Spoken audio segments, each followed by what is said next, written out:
you came up with a 6-page outline? Yeah, I mean, it was really, I'm a frustrated actor, and so it came from me wanting an acting gig and being married to an incredible do-it-yourself filmmaker who wouldn't let me sit on the couch and mope and complain anymore, So he was like, why don't you just do something?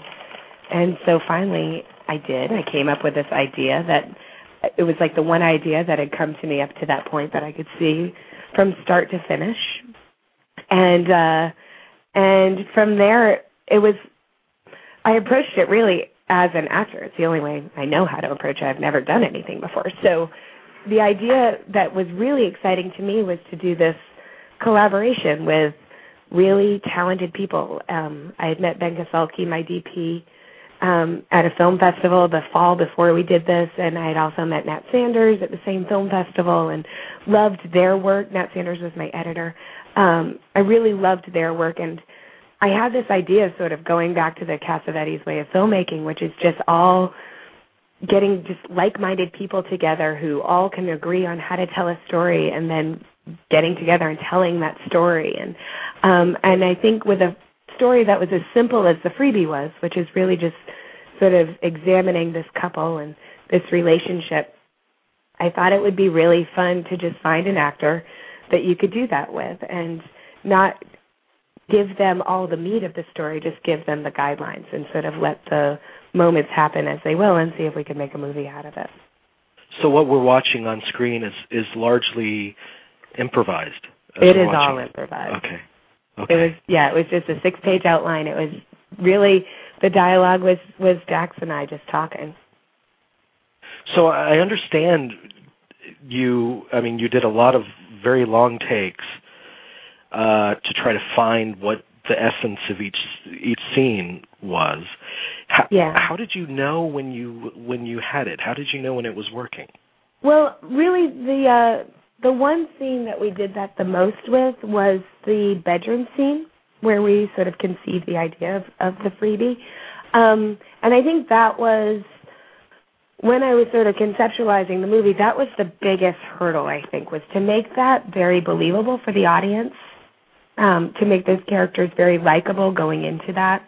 And so I really wanted to be careful to make those moments and those conversations that would pop up be very honest and simple and relatable to the audience.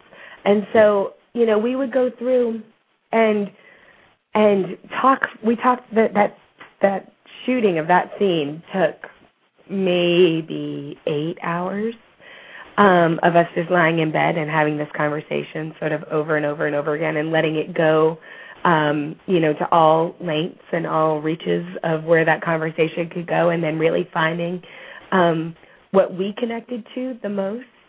And truthfully, you ask when did I know, but when you're in a conversation with someone and you can feel the honesty and the truth, and when I would feel that sort of in the moment with Dax, and I know he would feel it too, and he would talk about it afterwards, would look around to the other people in the room and say, what do you think? Did we get it? Did we not get it? And that was how we did it. So when because you called yourself a frustrated actor, and so you needed to get this project off the ground to kind of challenge yourself in a new way. When you're directing actors, do you find that you're directing them as you yourself likes to be directed? Yeah, I like it to be a collaboration. I like to be appreciated for what I can bring to a table, and I always say I like giving actors, and I like when I am given creative responsibility in a project. I think that's really exciting, and that's when you, as an actor, I think can feel truly invested, is when you're being appreciated on that level. Did it feel schizophrenic at all? No, it really didn't. I have to say, because I trusted everyone who was on board with me. They were my safety net, and I didn't. So when we would start our days with these long, long conversations about what the scenes were that we were going to shoot and what we needed to get and what it needed to be. And so when we were ready to shoot, I felt very comfortable, walking around and just being the actor. And then, when that had, when we were done with that scene of coming back around and saying, okay, what else do we need to get? What did we miss? Do you want to take it again? Kind of thing. It was very natural. Mm-hmm. Well, I'm interested to know the audience reaction to this. Did you premiered this at Sundance? Yes. Is that what you did? Yeah. It was interesting, and Dax is actually a funny one to talk to about this because he was at the premiere screening at Sundance, and he had seen it a number of times when we had done test screenings in Los Angeles, and he had always felt like, it's a 50-50 thing, and, they both go into it willingly, talking about the characters, and then for some reason that premiere screening at Sundance was very sided towards my character. They all were sort of rooting for Annie and really villainized Dax's character, Darren.